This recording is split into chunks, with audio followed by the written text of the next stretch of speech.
ಮುಂಬೈ ಮಹಾನಗರ ಪಾಲಿಕೆ ಚುನಾವಣೆಯಲ್ಲಿ ಕಳೆದ 40 ವರ್ಷಗಳಿಂದ ಠಾಕ್ರೆ ಸಹೋದರರು ಗೆಲುವನ್ನು ಸಾಧಿಸ್ತಾ ಇದ್ರು. ಆದರೆ ಈ ಬಾರಿ ಅವರಿಗೆ ಹಿನ್ನಡೆ ಆಗ್ತಾ ಇದೆ. ಸಮೀಕ್ಷೆಗಳ ಪ್ರಕಾರ ಬಿಜೆಪಿಗೆ ಮಹಾನಗರ ಪಾಲಿಕೆಯು ಸೋಲು ಎದುರಾಗ್ತಾ ಇದೆ. ಈ ಬಾರಿ ಬಿಜೆಪಿಗೆ ಭರ್ಜರಿ ಗೆಲುವಾಗುತ್ತೆ ಅನ್ನುವಂತಹ ಮಾಹಿತಿಗಳು ಲಭ್ಯವಾಗ್ತಾ ಇದೆ. ಬಿಎಂಸಿಯಲ್ಲಿ ಠಾಕ್ರೆ ಸಹೋದರರು 2ನೇ ಸ್ಥಾನವನ್ನು ಪಡೆದುಕೊಳ್ತಾ ಇದ್ದಾರೆ. ಬೃಹತ್ ಮುಂಬೈ ಪಾಲಿಕೆ ಫಲಿತಾಂಶಕ್ಕೆ ಕ್ಷಣಗಣನೆ ಆರಂಭವಾಗ್ತಾ ಇದೆ.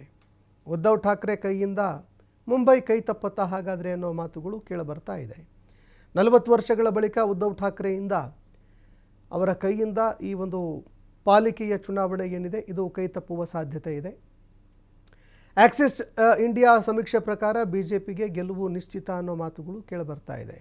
ಬಿಜೆಪಿ ಮತ್ತು ಶಿಂದೆ ಕೂಟಕ್ಕೆ 138ರಿಂದ 151 ಸ್ಥಾನಗಳಲ್ಲಿ ಗೆಲುವು ಸಾಧಿಸುತ್ತೆ ಅಂತ ಭವಿಷ್ಯ ನುಡಿದಿದೆ.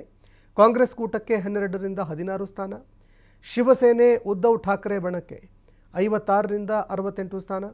ಜನಮತ ಸಮೀಕ್ಷೆ ಪ್ರಕಾರ ಬಿಜೆಪಿ ಮತ್ತು ಶಿಂದೆ ಕೂಟಕ್ಕೆ 138 ಸ್ಥಾನ, ಕಾಂಗ್ರೆಸ್ ಕೂಟಕ್ಕೆ 20 ಸ್ಥಾನ, ಶಿವಸೇನೆ ಉದ್ಧವ್ ಬಣಕ್ಕೆ 62 ಸ್ಥಾನಗಳು ಲಭಿಸುತ್ತೆ. ಅಷ್ಟು ಸ್ಥಾನಗಳಲ್ಲಿ ಗೆಲುವನ್ನು ಸಾಧಿಸುತ್ತೆ ಅಂತ ಸಮೀಕ್ಷೆಗಳು ಭವಿಷ್ಯ ನುಡಿದಿದ್ದಾವೆ.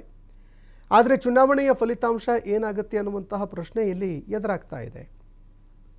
ಕಳೆದ 40 ವರ್ಷಗಳಿಂದ ನೋಡೋದಾದರೆ ಠಾಕ್ರೆ ಅವರ ಶಿವಸೇನೆ ಗೆಲುವನ್ನು ಸಾಧಿಸ್ತಾ ಬರ್ತಾ ಇತ್ತು. 40 ವರ್ಷಗಳಿಂದ ಠಾಕ್ರೆ ಅವರ ಹಿಡಿತ ಇತ್ತು ಬಿಎಂಸಿಯಲ್ಲಿ. ಆದರೆ ಈಗ ಬಿಎಂಸಿ ಕೈ ತಪ್ಪತ್ತಾ ಅನ್ನೋ ಪ್ರಶ್ನೆ ಎದುರಾಗ್ತಾ ಇದೆ. ಅದರಲ್ಲೂ ಈಗ